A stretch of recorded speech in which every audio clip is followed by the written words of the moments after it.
शुक्लां ब्रह्मविचारसारपरमामाद्यां जगद्व्यापिनीं वीणापुस्तकधारिणीमभयदां जाड्यान्धकारापहां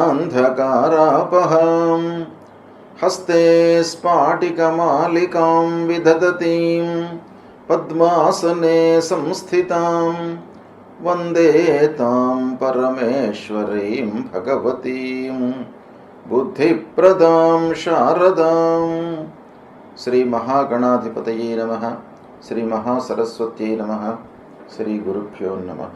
June మాసంలో వస్తున్నటువంటి ముఖ్యమైనటువంటి పండుగలు, జయంతులు, వాటి ప్రాశస్త్యము, మనం చేయవలసినటువంటి కర్తవ్యము, వీటి గురించి తెలుసుకుందాం.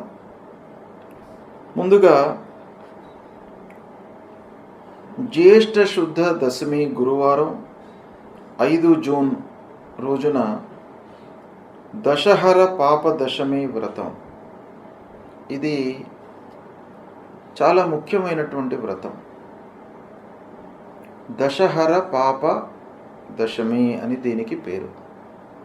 అంటే ప్రతి మానవుడు కూడాను తెలిసి కొన్ని పాపాలు చేస్తూ ఉంటాడు, తెలియకుండా కొన్ని పాపాలు చేస్తూ ఉంటాడు, కొన్ని ఫోర్స్డ్గా కూడాను కొన్ని చేయవలసినటువంటి ఆగత్యం ఏర్పడుతుంది. ఈ విధంగా దశవిధ పాపాలు చేసేటువంటి అవకాశాలు బాగా ఉన్నాయి. ఇందులో కాయిక, వాచిక, మానసికమైనటువంటి పాపాలు అంటే శరీరము ఇన్వాల్వ్ అయ్యి చేసేటువంటి పాపాలు కొన్ని, మాట మూలకంగా ఎదుటి వాళ్లను ఇబ్బంది పెట్టడము, తద్వారా కలిగేటువంటి పాపాలు, మనస్సు లోపల అనర్థాలను ఊహించుకొని కీడును తలపెట్టి తద్వారా వచ్చేటువంటి పాపాలు, మానసికమైనటువంటి పాపాలు. ఇలా మూడు రకాలుగా ఉండేటువంటి పాపాలు మొత్తం కలిపితే మనకు ఒక్కొక్క దానిలో 4, 3 ఇలా పాపాలు 10 రకాలుగా ఉంటాయి అనేటువంటిది శాస్త్రం చెబుతుంది.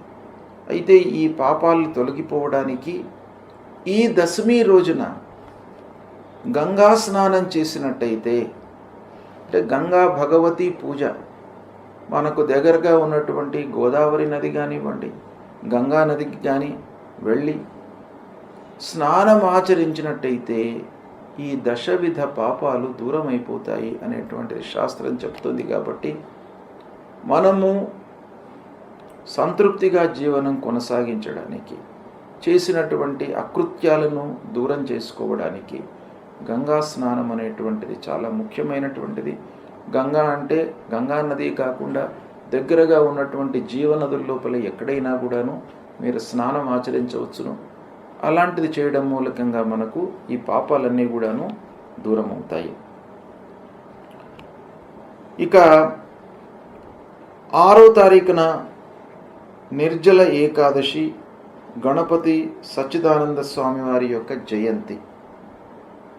ఈ నిర్జల ఏకాదశి, మనకు ఏకాదశి వ్రతం చాలా ఉత్తమమైనటువంటి వ్రతం. అన్ని వ్రతాల్లో కూడాను ఏకాదశి వ్రతానికి అత్యంత ప్రాధాన్యత మన శాస్త్రంలో ఇవ్వబడింది. కాబట్టి మనము ప్రకృతి పరంగా, ఆరోగ్యపరంగా, శారీరకంగా మనం దృష్టిలో పెట్టుకున్నట్టయితే ఏకాదశి రోజున ఉపవాసం చేసి ద్వాదశి రోజున పారణ చేసినట్టయితే అద్భుతమైనటువంటి ఫలితాలు కలుగుతాయి.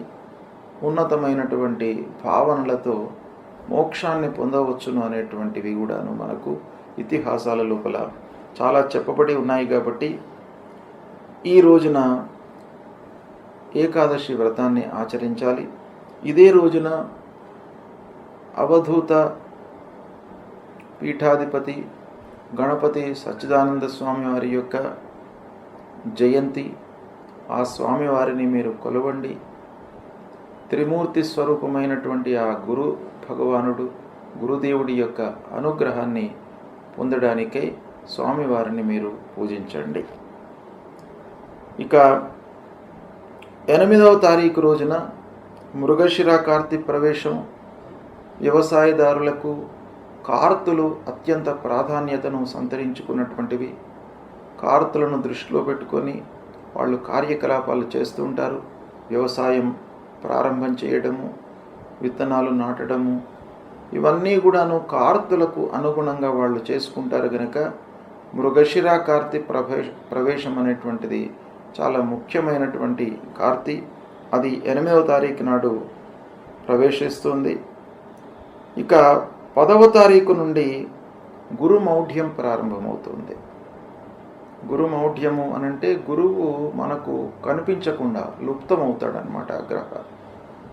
గురుగ్రహము కనపడకుండా ఉన్నప్పుడు శుభకార్యాలు చేయకూడదు అనేటువంటిది శాస్త్రం చెప్తుంది. కనుక ఈ 10వ తారీఖు నుండి గురుమౌఢ్యం ప్రారంభమవుతుంది. దాంతో వివాహాది శుభకార్యాలన్నీ కూడాను నిషేధం. ఒక నెల రోజుల పాటు ఉంటుంది ఈ మౌఢ్యము. ఈ సమయం లోపల శుభకార్యాలు నిషేధము. తర్వాత 11వ తారీఖున జ్యేష్ఠ పౌర్ణిమ బుధవారం వటసావిత్రి గౌరీ వ్రతం. ఈ వటసావిత్రి గౌరీ వ్రతము ముత్తైదువులకు ఆ సావిత్రి ఎలానైతే గౌరీదేవిని పూజించి మాంగళ్యాన్ని రక్షించుకుందో అలాంటి ఉత్తమమైనటువంటి ఈ వటసావిత్రి వ్రతము 11వ తారీఖున వస్తుంది. దీన్ని కూడాను అందరూ ఆచరించి శుభప్రదమైనటువంటి జీవితాన్ని కొనసాగించడానికి ఈ వ్రతం బాగా ఉపయోగపడుతుంది. ఇక 14 జూన్ శనివారం సంకష్టహర చతుర్థి వ్రతం. సంకష్టహర చతుర్థి వ్రతము ప్రతి మాసం లోపల కూడాను పౌర్ణిమ తర్వాత తదియ కానివ్వండి, చవితి రోజున కానీ ఈ వ్రతం వస్తుంది. అందరూ కూడాను ఈ రోజున సంకష్టహర చతుర్థి వ్రతాన్ని ఆచరించి ఆటంకాలు లేకుండా మనము చేపట్టేటువంటి పనులు సుఖమయంగా పూర్తి కావడానికి, ఆ గణపతి యొక్క అనుగ్రహాన్ని పొందడానికై ఈ వ్రతాన్ని మనము ఆచరిస్తాం. ఈ వ్రతం లోపల ఉన్నటువంటి కర్తవ్యం ఏంటంటే, ఉదయం నుండి మనము ఉపవాసంతో ఉండి గణపతిని అర్చించి అభిషేకం చేసి సాయంకాలము చంద్రోదయం వరకు ఉపవాసము ఉండి చంద్రుణ్ణి చూసిన తరువాత ఉపవాస దీక్షను విరమించి అప్పుడు ఆ గణపతికి మళ్ళీ ఒకమారు ప్రార్థన చేసుకొని భుజించడము. ఇది ఈ సంకష్టహర చతుర్థి రోజున చేయవలసినటువంటి కర్తవ్యము. ఈ వ్రతము చాలా ముఖ్యమైనటువంటిది. కష్టాలు నివారిస్తాడు గణపతి, ఆటంకాలు రాకుండా మిమ్మల్ని కాపాడుతాడు. కాబట్టి ఈ సంకష్టహర వ్రతము అనేటువంటిది మీరు ఆచరించండి, శుభ ఫలితాలను పొందుతారు. తర్వాత 15వ తారీఖున మిథున సంక్రమణ ప్రవేశమవుతుంది. ఈ సంక్రమణ రోజున పితృదేవతల ప్రీత్యర్థమై